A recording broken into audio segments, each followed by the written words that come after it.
ঈদযাত্রায় ভোগান্তিতে ঘরমুখ লাখো মানুষ। অতিরিক্ত যানবাহনের চাপে ঢাকা টাঙ্গাইল যমুনা সেতু মহাসড়কে অন্তত ৪০ কিলোমিটার এলাকায় ধীর গতিতে চলছে যানবাহন। ফলে চরম ভোগান্তিতে পড়েছেন ঈদ উদযাপনে উত্তরাঞ্চলের দিকে যাত্রা করা মানুষ। মহাসড়কে যমুনা সেতু থেকে টাঙ্গাইলের পাকুল্লা পর্যন্ত রয়েছে ভোগান্তি। সেতুতে কয়েক দফা টোল আদায় বন্ধ থাকায় এই যানজট, বলছেন ভুক্তভোগীরা।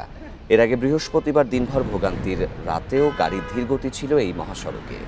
এদিকে সকাল থেকে ঢাকা ময়মনসিংহ মহাসড়কে চান্দনা চৌরাস্তা এবং ঢাকা টাঙ্গাইল মহাসড়কে চন্দ্রায় যানবাহন চলছে ধীর গতিতে। এছাড়া গাড়ি পার্কিং এবং যেখানে সেখানে যাত্রী ওঠানামার কারণে গাড়ির জটলা রয়েছে। শেষ মুহূর্তে জীবনের ঝুঁকি নিয়ে ট্রাক, পিকআপ সহ বিভিন্ন যানবাহনে চড়ে গন্তব্যে যাচ্ছেন নারী, শিশুসহ যাত্রীরা।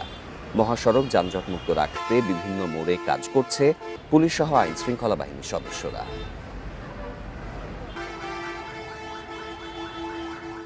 বারো ঘন্টা চলে গেছে, এখন আমি যাব জামালপুর সরিষাবাড়ি। এই বাচ্চা কাচ্চা নিয়ে এই রাস্তার ভোগান্তি 10 ঘন্টা মতো আমাদের এখনো রাস্তায়, সারা রাস্তায় আমরা জাম ডাকাতি দেখা যাচ্ছে, আমাদের শরীরে এখন চলে না। রাত্রে রওনা দিছি কিন্তু এখনো পৌঁছাতে পারিনি।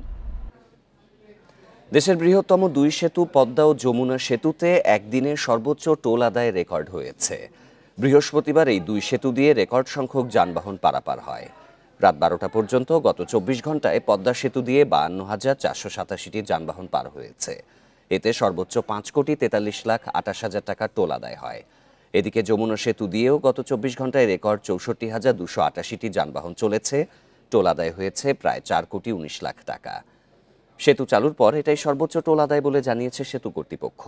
এর আগে 2022 সালের 26শে জুন পদ্মা সেতুর উদ্বোধনী দিনে সর্বোচ্চ 51,316টি যানবাহন পারাপার হয় এবং 2024 সালের 9ই এপ্রিল সর্বোচ্চ টোল আদায় হয় 4,89,00,000 বেশি। অন্যদিকে যমুনা সেতুতে 2024 সালের 14ই জুন 3,83,46,000 টাকার বেশি টোল আদায় হয়।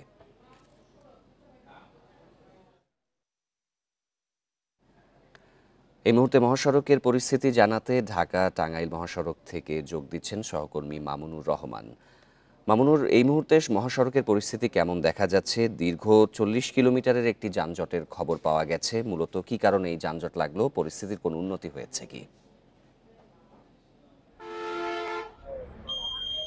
শেষের কথা দিয়ে শুরু করি, কিছুটা উন্নতি হয়েছে। দুপুরবেলা এই যানজটের দৈর্ঘ্যটা কিন্তু প্রায় 40 কিলোমিটার এলাকা জুড়ে হয়েছিল, আমরা যেমনটি এর আগের খবরে বলছিলাম। এখন কিন্তু সেটা উন্নতি হয়েছে। দেখতে পাচ্ছেন যে যানবাহনগুলা সম্ভব গতিতে হলেও সেগুলি আগাতে শুরু করেছে কিছুক্ষণ আগে। এটা এখন আপনি জানতে চাইলেন যে যানজটটি কেন হয়েছে।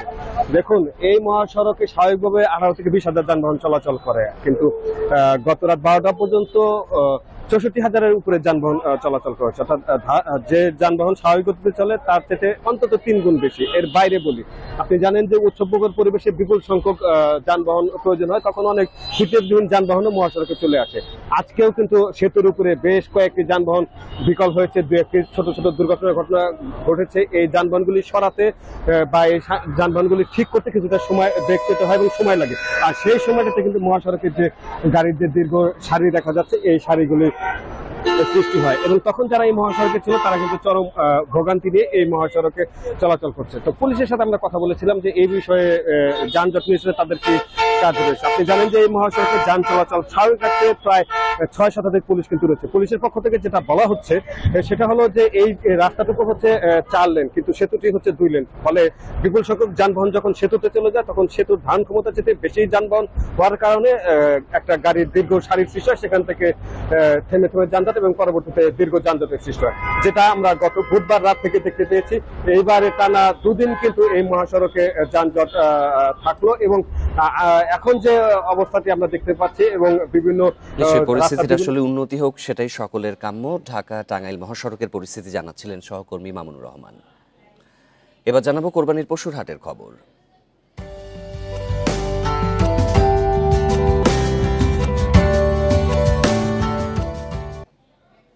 দেশের বিভিন্ন জেলায় শেষ মুহূর্তে জমে উঠেছে কোরবানির পশুর হাট।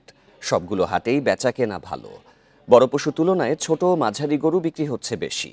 হাটে অসুস্থ পশু শনাক্তে কাজ করছেন ভেটেরিনারি কর্মকর্তারা। বগুড়ার মহাস্থান হাট, সবচেয়ে বেশি পশু বেচাকেনা হয় এখানে।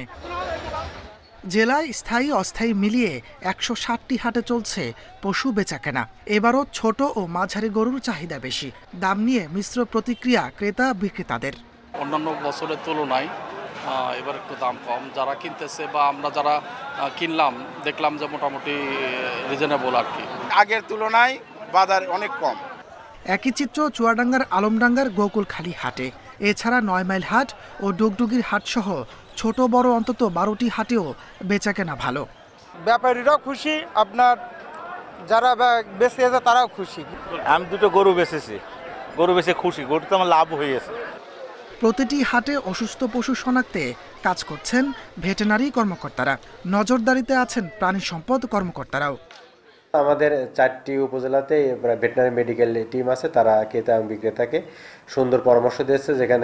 যেখানে কোনো গরু অসুস্থ থাকে বা কোনো গরু যদি অন্য কোনো পন্থায় যদি মোটাচাঁদ না করে, আমরা কৃষকদের সেই পরামর্শ দিয়েছি, সেখান থেকেও আমাদের ক্রেতারা সেই পরামর্শ পেয়ে থাকবে। মাদারীপুরের ২৬টি হাটে ঘুরে ঘুরে পশু কিনছেন অনেকে। দাম নিয়ে মিশ্র প্রতিক্রিয়া তাদের। গাজীপুরে ৯৩টি হাটে বেচাকেনা ভালো। এসব হাটে চাহিদা বেশি মাঝারি গরুর। লক্ষ্মীপুরে ব্যক্তি পর্যায়ে পালন করা গরুর চাহিদা বেশি। আমরা এই গরু বাজারে আসলে গরু কিনতে আসছি আমরা এখানে, তবে গতবারের চেয়ে গরুর দাম এবার মোটামুটি কম। গরুর দাম কম আছে, মানুষের চাহিদা অনুযায়ী গরু দেখতেছে, কিনতেছে। খুলনায় গরুর হাটগুলোর সার্বিক নিরাপত্তায় রয়েছে আইনশৃঙ্খলা বাহিনী। তাপস সরকার, ইন্ডিপেন্ডেন্ট নিউজ। চট্টগ্রামের কোরবানির হাটে এবারও নজর কাড়ছে রেড চিটাগাং ক্যাটেল আর সিসি বা অষ্টমুখী লাল গরু। বিশেষ করে দক্ষিণ চট্টগ্রামে দেশি এই গরুর রয়েছে আলাদা কদর। তবে বিদেশীয় সংকর জাতের দাপটে আরসিসি গরু পালন অনেকটাই কমেছে। জনপ্রিয় এই জাতটি সংরক্ষণে উদ্যোগ নেওয়া হচ্ছে জানিয়েছে প্রাণী সম্পদ অধিদপ্তর।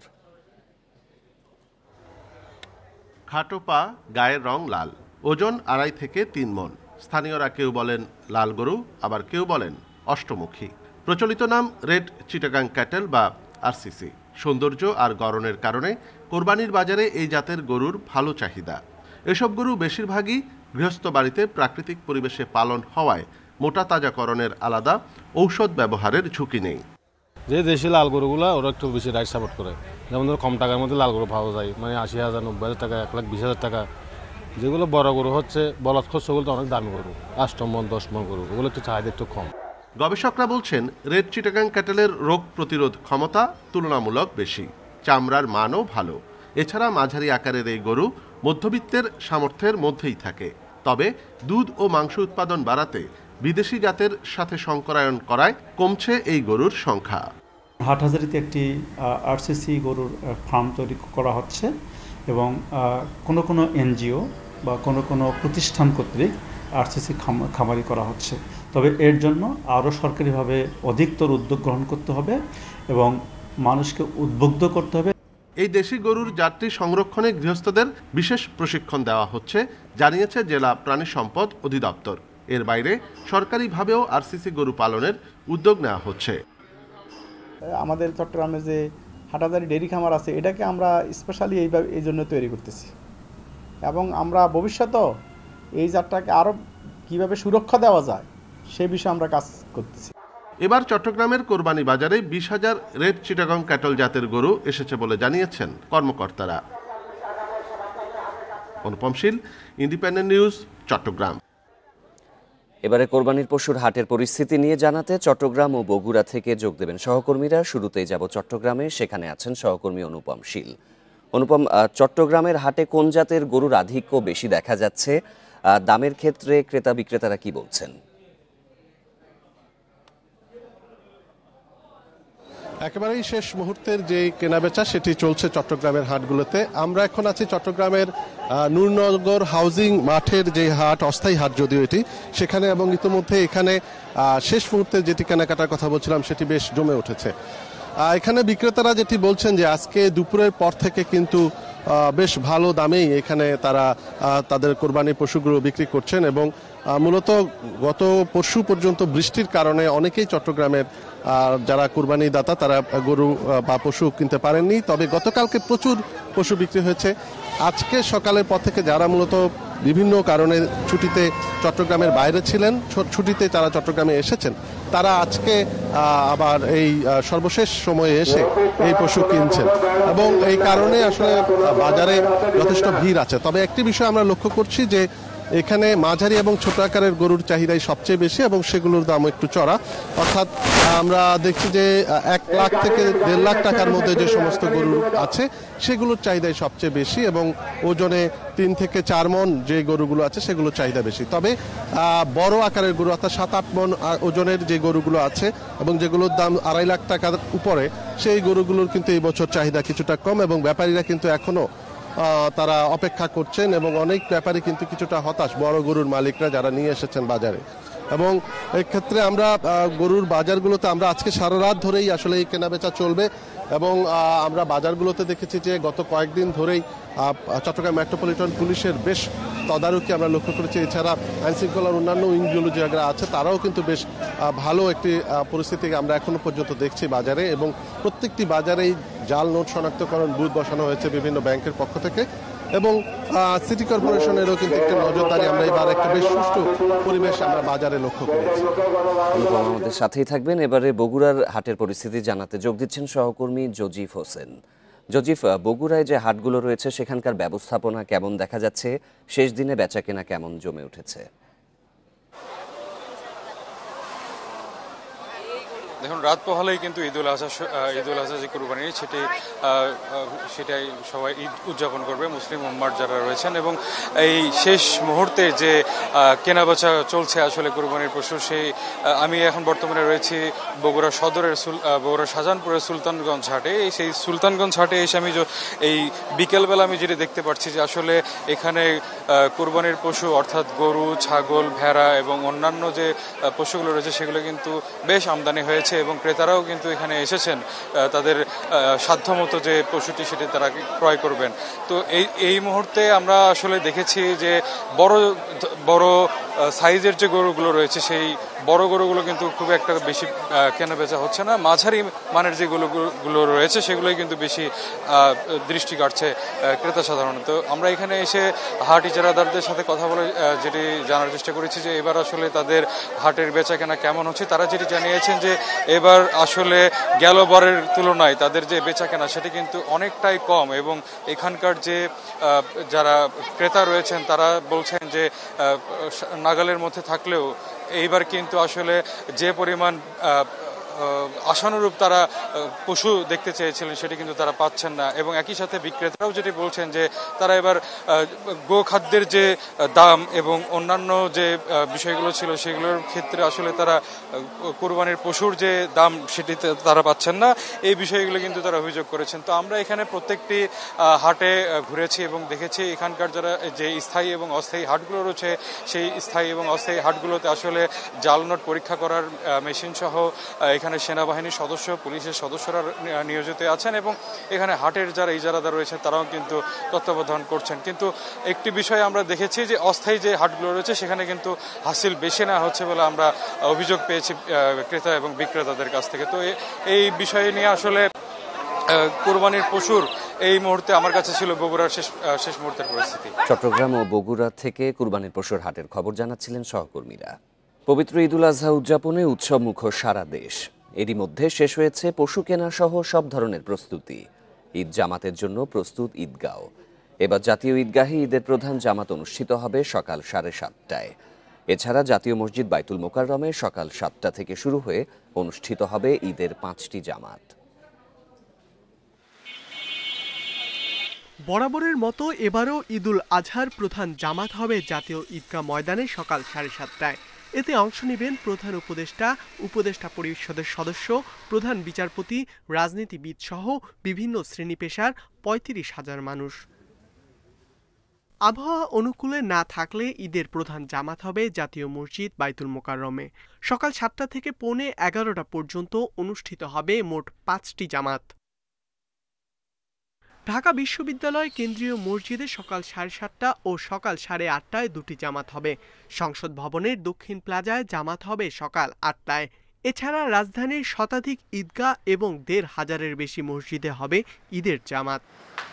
এদিকে চট্টগ্রামের দামপাড়া জমিয়াতুল ফালাহ মসজিদ ঈদগাহে প্রধান জামাত হবে সকাল 7:30টায়, দ্বিতীয় জামাত হবে সকাল 8:30টায়। জামাতে অংশ নেবেন প্রায় 40,000 মুসল্লি।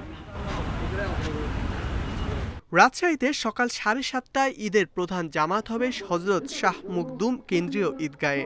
আবহাওয়া খারাপ থাকলে প্রধান জামাত হবে 8টায় হযরত শাহ মখদুম রহমতুল্লাহ দরগা জামে মসজিদে।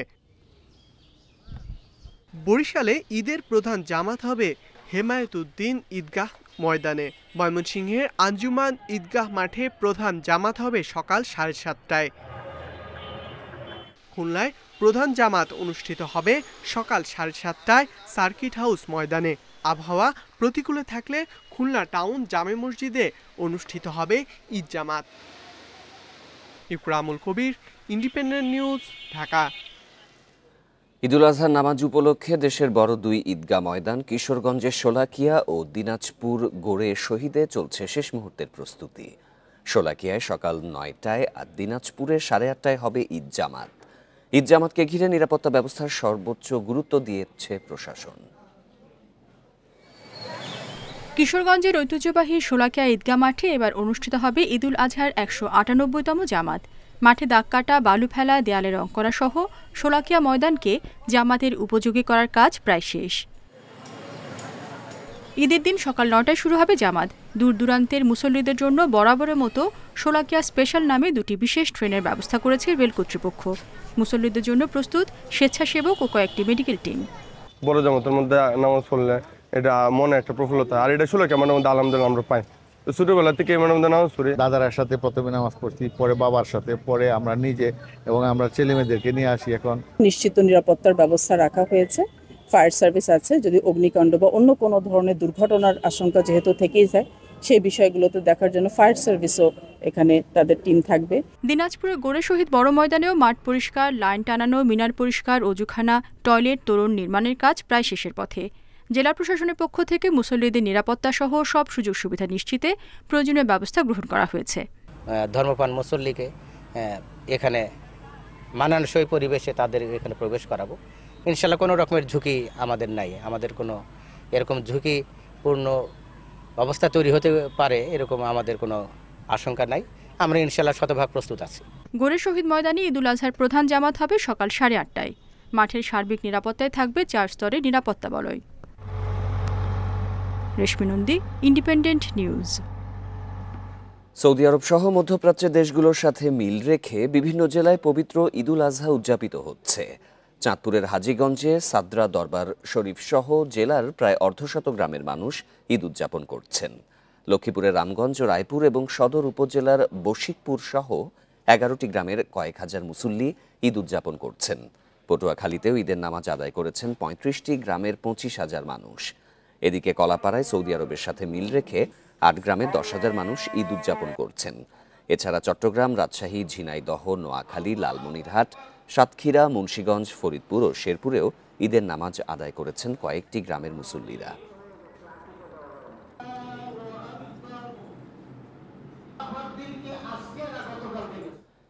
চট্টগ্রামের কালুরঘাট সেতুতে দুর্ঘটনায় রেলের 4 কর্মীকে সাময়িক বরখাস্ত করা হয়েছে। এছাড়া ঘটনা তদন্তে 4 সদস্যের কমিটি গঠন করেছে রেলওয়ে পূর্বাঞ্চল। আগামী 3 দিনের মধ্যে প্রতিবেদন জমার নির্দেশ দেওয়া হয়েছে। বৃহস্পতিবার রাতে কালুরঘাট সেতুর ওপর microbus, autorickshaw, motorcycle, mini van সহ কয়েকটি যানবাহনের সঙ্গে ট্রেনের সংঘর্ষে এক শিশুসহ নিহত হন 3 জন। বৃহস্পতিবার সন্ধ্যা 7:30টার দিকে চট্টগ্রামের উদ্দেশ্যে কক্সবাজার ছাড়ে পর্যটক এক্সপ্রেস ট্রেন। রাত 10:30টার দিকে চট্টগ্রামের কর্ণফুলী নদীর কালুরঘাট সেতুতে ওঠে ট্রেনটি। এ সময় সেতুর বোয়ালখালী অংশে ট্রেনের সঙ্গে সংঘর্ষে একটি মাইক্রোবাস, 4টি অটোরিকশা, বেশ কয়েকটি মোটরসাইকেল ও অন্যান্য ছোট যানবাহন দুমড়ে মুচড়ে যায়। খবর পেয়ে ফায়ার সার্ভিস, পুলিশ ও রেড ক্রিসেন্টের কর্মীরা স্থানীয়দের সাথে উদ্ধার কাজ শুরু করে। ড্রাইভারটা সাথে সাথে ওটাও মারা গেছে, ওই দুজনে মারা গেছে। আমি ছোট বাচ্চাটা আমি নিজের হাতে নিয়ে ওকে বাইর করছি। যেগুলো আমার রাইজমেন্ট, যেগুলো মানে দায়িত্ব পালন করার আগে মানে গাড়ি একবার দিক লেগে যাবে, একবার দেখতে যাবো, ওদের কিছু বললে কারণে কি এই ঘটনাটা হয়েছে। পুলিশ বলছে সিগন্যাল অমান্য করে ট্রেন আসার সময় বিভিন্ন যানবাহন কালুরঘাট সেতুতে উঠে পড়ায় এ দুর্ঘটনা। কক্সবাজার থেকে আসতেছিল আর ওই চাঁদগাঁও এলাকা থেকে কিছু সিএনজি, প্রাইভেট কার, লেগুনা মোটরসাইকেল, ওরা ওইখান থেকে সিগন্যাল অমান্য করে ওরা নিজেদের ইচ্ছা মতো চলে আসতেছিল। চলে আসার কারণে ট্রেন দ্রুত সামাইতে পারে না, সবাই ট্রেন নিচে সব গাড়িগুলি পড়ে যায়। একটা গাড়িও ট্রেনের বাহিরে নেই, প্রত্যেকটা গাড়ি ট্রেনের নিচে কাটা পড়ে গেছে। দুর্ঘটনার কারণে লাইন বন্ধ থাকায় আটকা পড়ে ঢাকাগামী পর্যটক এক্সপ্রেস ট্রেন। রাত 3:30টার দিকে দুর্ঘটনা কবলিত যানবাহন সরিয়ে নিলে স্বাভাবিক হয় যান চলাচল। Independent news. মানিকগঞ্জের পাটুরিয়া থেকে ছেড়ে আসা রাজবাড়ী দৌলতদিয়া ঘাটগামী একটি যাত্রীবাহী লঞ্চ নদীর ডুবো চরে ধাক্কা খেয়েছে। এই ঘটনায় লঞ্চে 3 জন যাত্রী নদীতে পড়ে যায়। পরে স্থানীয়রা ও ফায়ার সার্ভিস তাদেরকে উদ্ধার করে পাড়ে নিয়ে আসে। সকালে পদ্মা নদী দৌলতদিয়া 6 নম্বর ফেরিঘাটের কাছে এই ঘটনা ঘটে।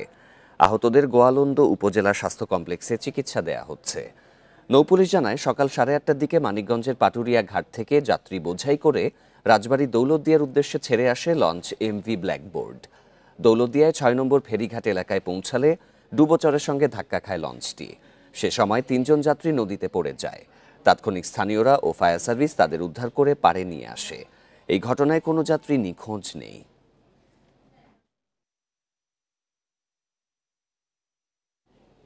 সারা দেশে বিআরটিসির বাস সার্ভিস সংস্কারের চেষ্টা চলছে। বিআরটিসি এখন অলাভজনক প্রতিষ্ঠান না, এখান থেকে 4,500 মানুষের কর্মসংস্থান হয়েছে। দুপুরে রাজবাড়ী থেকে পদ্মা সেতু হয়ে ঢাকায় বাস সার্ভিস উদ্বোধন অনুষ্ঠানে এসব কথা বলেন বিআরটিসি চেয়ারম্যান আব্দুল লতিফ মোল্লা। আরও বলেন, এই সেক্টরের উপার্জনের টাকায় 4,500 মানুষের টাকা দেয়া হয়, পাশাপাশি আরও যা জমা রাখা হচ্ছে সেটা দিয়ে নতুন বাস কেনা হচ্ছে। রাজবাড়ীতে বিআরটিসি বাসের ডিপো করার পরিকল্পনা রয়েছে বলে জানান তিনি। ঈদের দীর্ঘ ছুটিকে কেন্দ্র করে পর্যটন কেন্দ্রগুলোতে নেওয়া হচ্ছে প্রস্তুতি। এর মধ্যে অনেক হোটেল রিসোর্টের বুকিং শেষ। আগাম প্রস্তুতিও সেরেছে অনেক প্রতিষ্ঠান। পর্যটকদের সার্বিক নিরাপত্তা নিশ্চিতে সব ধরনের প্রস্তুতি নিয়েছে প্রশাসনও। টানা কয়েকদিনে বৃষ্টিপাতে পর্যটক আগমন নিয়ে শঙ্কা থাকলেও বৃহস্পতিবার থেকে রোদে দেখা পাওয়ায় স্বস্তি ফিরেছে কক্সবাজারের পর্যটন ব্যবসায়ীদের মনে। এবারে ছুটি দীর্ঘ হওয়ায় ভালো ব্যবসার আশায় তারা। এর মধ্যে 5 শতাধিক হোটেল মোটেলের বেশিরভাগ কক্ষ বুকিং হয়ে গেছে বলে জানান হোটেল ব্যবসায়ীরা।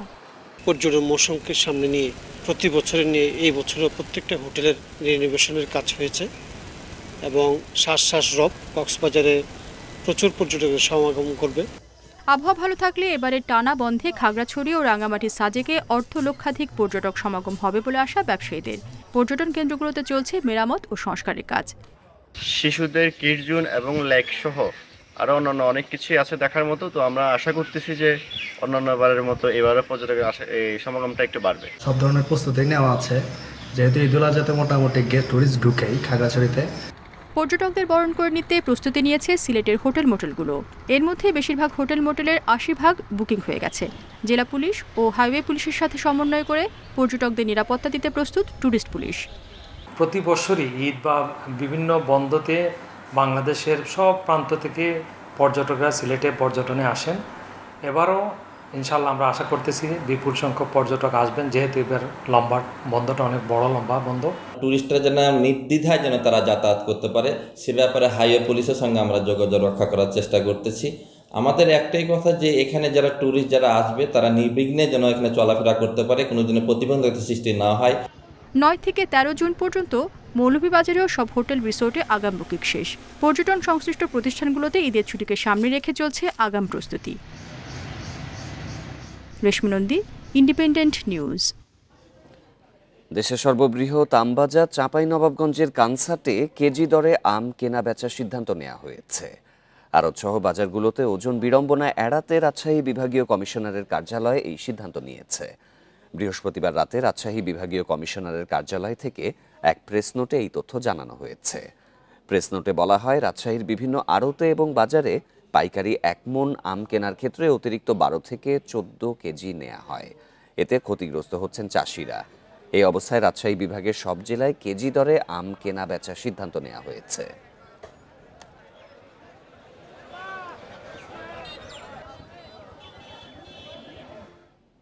কুষ্টিয়ার দুর্বাচারায় থেকে শীর্ষ সন্ত্রাসী জাহাঙ্গীর কবির লিপটন ও তার 3 সহযোগীকে গ্রেপ্তার করা হয়েছে। এ সময় বেশ কয়েকটি অস্ত্র জব্দ করা হয়। গত রাত 2:30টার দিকে সদর উপজেলার উজানগ্রাম ইউনিয়নের দুর্বচারা গ্রামে লিপটনের বাড়িতে অভিযান চালায় যৌথ বাহিনী। সকাল 8টার দিকে লিপটন ও তার 3 সহযোগীকে আটক করে ক্যাম্পে নিয়ে যায় সেনাবাহিনী। এ সময় 5টি বিদেশি পিস্তল, একটি বন্দুক ও বেশ কয়েকটি দেশীয় অস্ত্র জব্দ করা হয়। এদিকে লিপ্টনকে আটকের খবরে দুর্বাচড়া বাজার এলাকায় আনন্দ মিছিল করেছে স্থানীয়রা। চরমপন্থী সংগঠন গণমুক্তি ফৌজের এক সময়ের দ্বিতীয় শীর্ষ নেতা ছিলেন লিপ্টন। 2012 সালে পুলিশের তালিকায় শীর্ষ চরমপন্থী হিসেবে তার নাম রয়েছে। হত্যাসহ বেশ কয়েকটি মামলার আসামি তিনি। চাঁদাবাজি ধরার জন্য খুব তাপালিং করে, স্বামী সন্তানের অত্যাচার করে, ভালো ভালো মানুষের কেস কাম দিয়ে হয়রানি করে, র্যাব পুলিশ দিয়ে ধরে নিয়ে যাওয়াই। এর অত্যাচারে আমরা ঘুমাতে পারি না, খুব অত্যাচার করে, আমরা শান্তিতে বসবাস করতে পারি না। আমার ছেলে স্বামীরা এর ভয়তে কোনো জায়গায় যেতে পারে না। কুড়িগ্রামে ব্রহ্মপুত্র, ধরলা, তিস্তা ও দুধকুমারের পানি বৃদ্ধি অব্যাহত থাকায় গত 24 ঘন্টায় চরাঞ্চলে এলাকায় নতুন নতুন এলাকা প্লাবিত হচ্ছে। ব্রহ্মপুত্রের চিলমারি পয়েন্টে বিপদসীমার 18 সেন্টিমিটার নিচ দিয়ে প্রবাহিত হচ্ছে। ফলে উলিপুর, চিলমারি, রৌমারী ও রাজীবপুর উপজেলার নদী তীরবর্তী এলাকা ও চরের নিচু এলাকা প্লাবিত হয়েছে। পানিবন্দী অন্তত 10,000 মানুষ। এছাড়া বাদাম, বীজতলা, পাটসহ প্রায় 300 হেক্টর জমির ফসল নিমজ্জিত হয়েছে। পানি বাড়ায় বেড়েছে নদী ভাঙনও। সিলেট ও সুনামগঞ্জে বৃষ্টি কমায় নামতে শুরু করেছে বন্যার পানি। পানি উন্নয়ন বোর্ড জানিয়েছে, পাহাড়ি ঢল থাকায় বর্তমানে পানি আস্তে আস্তে নামছে। নদ নদীর পানি নেমে গিয়ে পরিস্থিতি স্বাভাবিক হবে। এছাড়া জাদুকাটা নদীর পানি স্থিতিশীল অবস্থায় আছে। তবে পানি বাড়ছে হাওড়াঞ্চলে, এতে মানুষের মধ্যে দেখা দিয়েছে বন্যা আতঙ্ক। এবার জমিন ক্ষয়ক্ষতি হইতেছে, বাড়ি ঘর দিয়ে যাইতেছে, অনেক সমস্যার মধ্যে চরের মধ্যে আমরা কোনো পদক্ষেপ কেউ দিচ্ছে না। আমার বাড়ি ভাঙি যায়, লোকে পাইতে আছে। এখন মনে করেন যে কিভাবে অনেক জিনিস আমার মনে করেন যে হারিয়ে যেতে আছে। পিরোজপুরের শহীদ প্রেসিডেন্ট জিয়াউর রহমানের স্মৃতি বিজড়িত চলসি বাজারের খালের পাশে কয়েক শতাধিক নিম গাছ রোপণ করা হয়েছে। শুক্রবার সকালে জিয়াউর রহমান ফাউন্ডেশন এই বৃক্ষরোপণ কর্মসূচির আয়োজন করে। এ সময় ভার্চুয়ালি যুক্ত হয়ে বক্তব্য রাখেন ফাউন্ডেশনের নির্বাহী পরিচালক অধ্যাপক ফরহাদ হালিম ডোনাল। অনুষ্ঠানে শহীদ প্রেসিডেন্ট জিয়াউর রহমানের স্মৃতিচারণ করে বক্তারা জানান, 1981 সালে প্রেসিডেন্ট জিয়াউর রহমান চল্লিশা বাজার সংলগ্ন খালটি কাটা উদ্বোধন করতে আসেন। সে সময় খালের পাশে কয়েক শতাধিক নিম গাছ রোপণ করেন তিনি। এদিকে আজ থেকে শুরু করে আগামী 7 দিন ব্যাপী এই বৃক্ষরোপণ কার্যক্রম চলবে।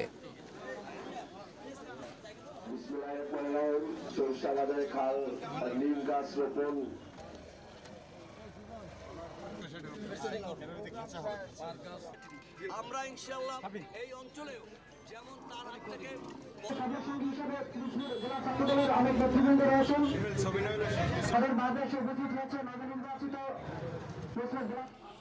এই ছিল আজকে সমগ্র বাংলাদেশের আয়োজনে। সব খবরের আরো বিস্তারিত জানতে চোখ রাখুন ফেসবুক, ইউটিউব এবং এক্সে। আমন্ত্রণ আমাদের পরের আয়োজনে।